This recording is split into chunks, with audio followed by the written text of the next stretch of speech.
Content Marketing Consulting and Social Media Strategy: How to Monetize and Profit from Your Digital Marketing. Josh Hoffman.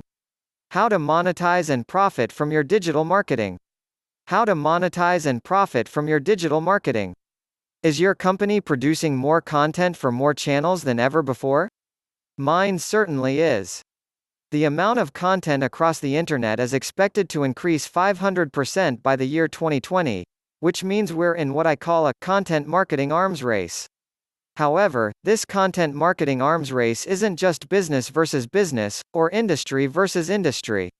As Jay Baer and several other leading marketers have pointed out, we're competing with every other person who creates and shares content.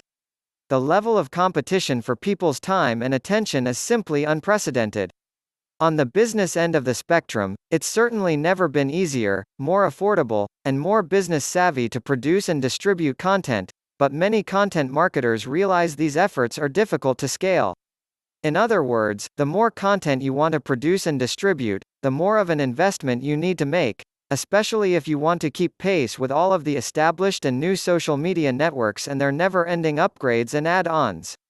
As a result, content marketing is becoming financially unsustainable for the vast majority of companies, or at least those that do not have the world's deepest pockets. That's why the future of digital marketing lies in the business of media, a scalable, more effective, and less expensive form of content marketing. How businesses can turn content into profit. The business of media is predicated on approaching content as a valuable product in it and of itself, a product that can be monetized using the business model of successful media companies. By treating their content as such, everyday businesses can recuperate a significant amount of their investments in content marketing, the same way that media companies make money on their content. In the media business, the value of content is directly correlated to the size of a media company's built-in audience. That's why the New York Times has the audacity to charge astronomically more for advertising and related products than the Des Moines Register, for example. The business of media is also predicated on building a highly engaged, relevant, ever-growing audience by using the principles, framework, strategies, and systems that serve as the basis for how and why successful media companies have been very profitable. What most marketers get wrong about content. Of course, this all sounds fine and dandy, but the glaring reality is that most businesses treat their content as a means to selling more of their actual products and services, with minimal focus on building a highly engaged, relevant, ever-growing audience. Consequently, their content becomes commoditized, carrying little or no value in the marketplace. There is a possibility that the value of commodity content will just so collapse such that only really distinctive content will actually have value, says Michael Oreskes, Senior Vice President of News and Editorial Director at NPR. In a world where content marketing is becoming financially unsustainable for the vast majority of companies, most of them can't afford to keep producing commoditized content, or what SAP innovation evangelist Timo Elliott calls marketing mush. The vast majority of today's marketing materials are professionally produced, designed for a specific audience, and talk about customer concerns and problems, Elliott says. But they typically aren't very engaging or interesting, and do little to differentiate from other vendors. These materials quickly fall into a vast sea of marketing mush, without making any impact on the market, while interesting content gets shared, reaching a much larger audience. What Elliott calls interesting content, I refer to as niche lifestyle content. Red Bull, Mel, Dollar Shave Club, Green Label, Mountain Dew, Babbel, Disney, or Open Forum, American Express. It's not about B2B or B2C marketing. It's about H2H, human-to-human marketing, Elliott says. Organizations need to make sure they really understand what people are interested in and dump the marketing speak. The numbers don't lie. Only 37% of people say their favorite retailer understands them, while just 22% say the average retailer understands them. And as you know, most businesses are indeed average. Many businesses hit a plateau in their digital reach because they focus on content which proves their expertise by educating their target audience about their specific business services or products. Tay Erica Patterson writes on Entrepreneur Magazine's website.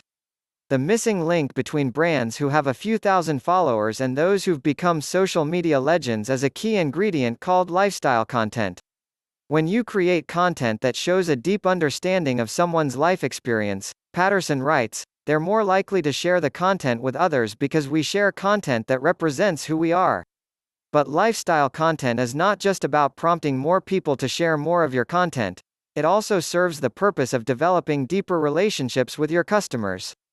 Anytime a company offers me an opportunity to see a bit of myself reflected in its content, writes Jody Harris, Director of Editorial Content and Curation at Content Marketing Institute, I find myself more drawn to that company, and more willing to explore what else they have to offer. Recoup your content marketing investment now. The asterisk to implementing the business of media is that your company will inevitably need to dump more money into niche lifestyle content experiences. But, assuming your company already has a substantial, engaged, relevant audience, you can implement at least a few of the 9 media-related revenue streams shortly thereafter. In the age of the internet and social media, the notion that everyday businesses should become their own media companies is certainly nothing new. However, most people who make this assertion have largely failed to detail what becoming your own media company actually entails, and more importantly, that there isn't an easy-to-understand blueprint that makes undeniable business sense for doing so.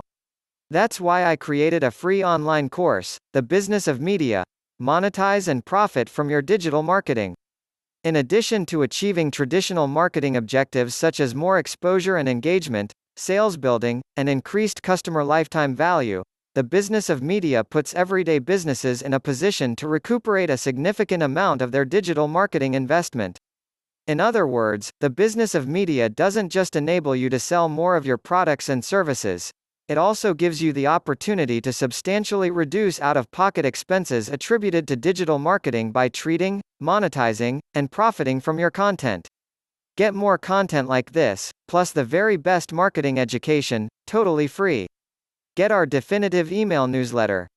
Categories: content marketing tags, content creation, content marketing, content strategy, digital marketing, monetization, content marketing consulting, and social media strategy. For more details, contact us via email neyoimpact@gmail.com, omoniyifabunmi@gmail.com, neyolinkscommunication@gmail.com, +2348037417103.